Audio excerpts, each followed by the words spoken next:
The film starts with Kevin and his team cleaning up a blood spatter after a gruesome murder-suicide in Claudia and Robert's house. Kevin is married to Natalie, a fashion designer.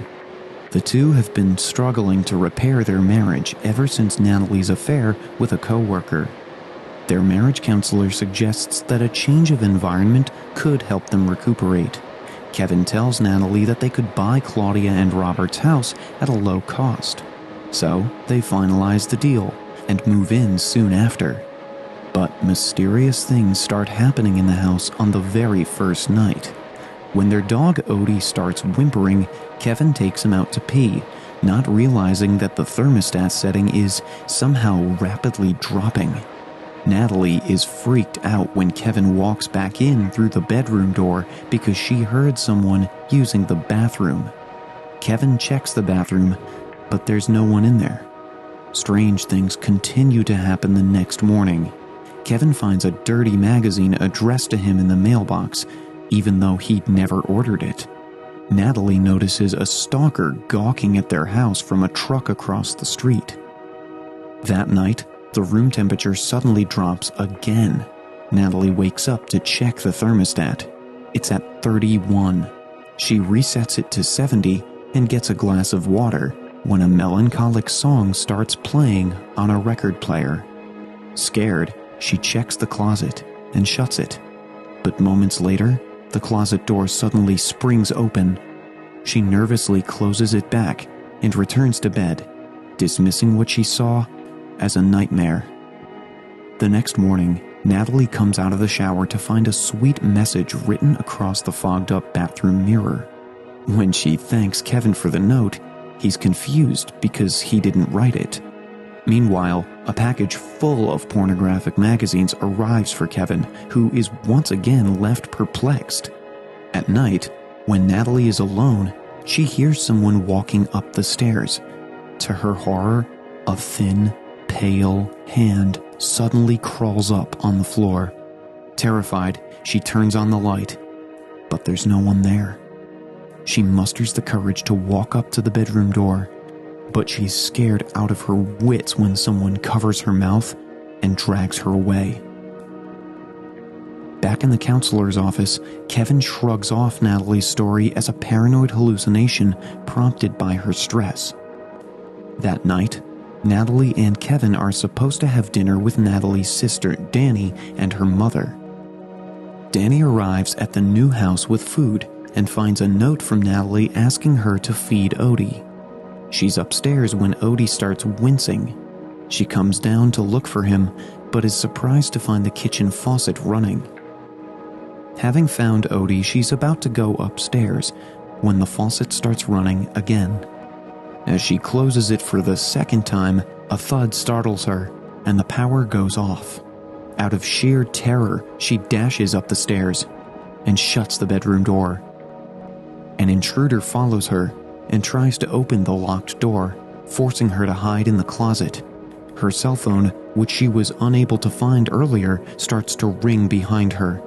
As she turns around to get it, someone drags her into the darkness.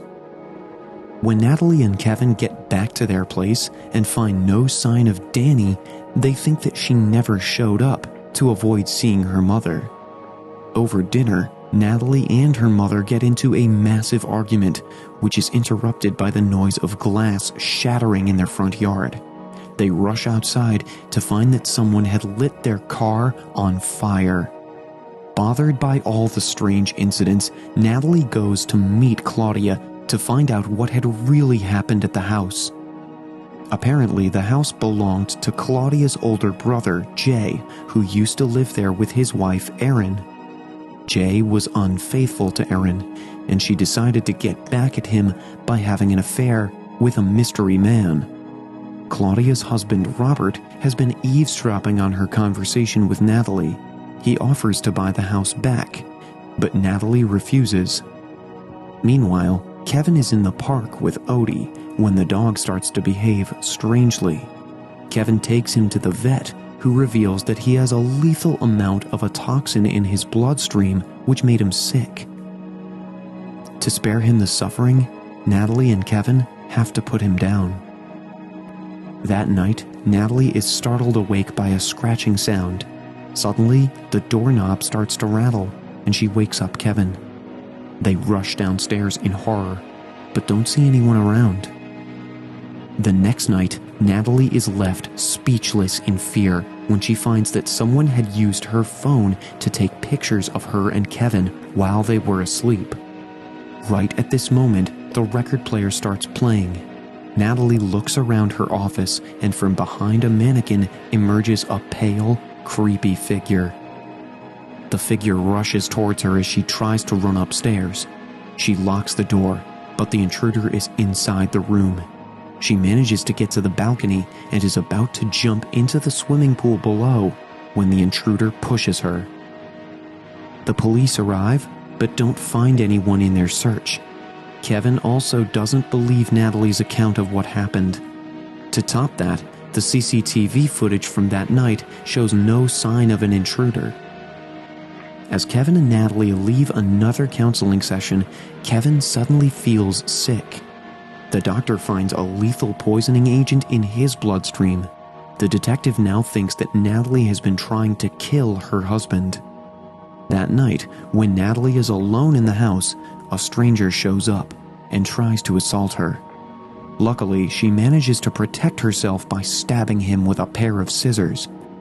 In a shocking turn of events, the police discover that Robert had been involved in the assault, as well as several other strange things that had been happening at the house, like the vandalism and the unwanted magazine subscriptions. He was also responsible for the deaths of Claudia's brother and sister-in-law because he wanted to sell the house to settle his massive debt. In the aftermath of these revelations, Kevin apologizes to Natalie for not believing her. But Natalie thinks that they should separate, since he would never be able to trust her completely. Meanwhile, Natalie has set up her own camera in the bedroom to record any strange happenings for evidence. The next morning, Kevin gets a text from Natalie asking him not to come back home that night. So, when Natalie calls him later on that night, he doesn't answer the phone. She apologizes to him over voicemail, and he finally calls her back, mentioning how she had texted him not to come home. Natalie is shocked to hear this because she didn't send that text. She checks the bedroom camera for any clues.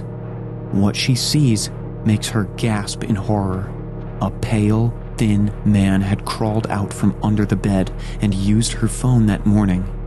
While she's trying to make sense of this terrifying footage, the closet door opens up behind her and someone creeps out and attacks her.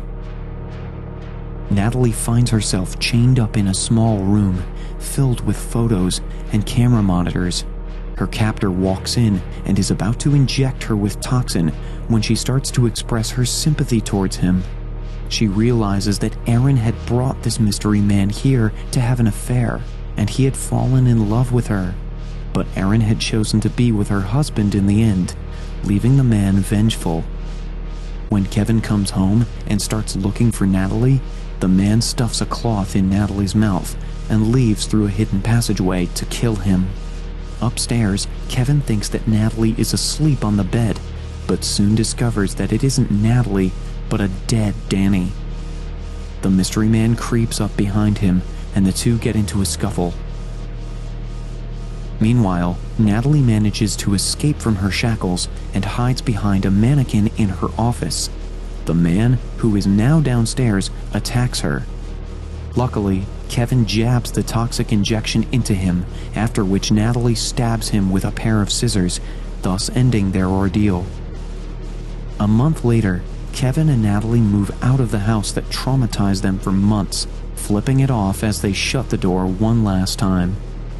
But even as all seems to be fine, the closet door in the abandoned house eerily closes on its own, suggesting a supernatural element to the incidents that happened throughout the film.